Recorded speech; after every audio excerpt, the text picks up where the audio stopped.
Hai guys, ini kami berada di kawasan Riting, Lepung.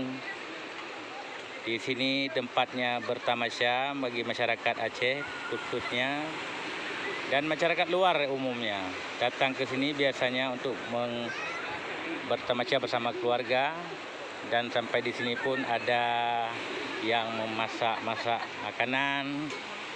Ya, inilah pemirsa, warga sedang membuat masakan untuk anak-anak dinikmati di kawasan sini. Di lokasi ini banyak pondok-pondok yang indah dan lokasinya pun cukup bagus.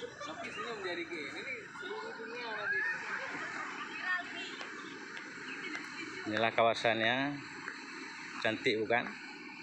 Di pinggir pantai ada pondok-pondok yang indah dan ada laut-laut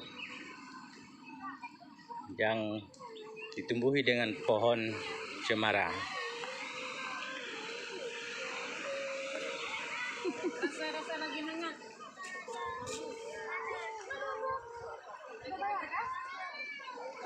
Siapa saja ingin berkunjung ke sini silahkan menikmati alam yang indah, alam Aceh yang terkenal indahnya di dunia.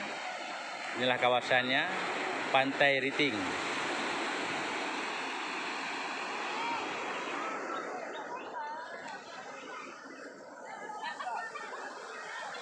Demikianlah liputan hari ini dari ceknah.com langsung dari TKP.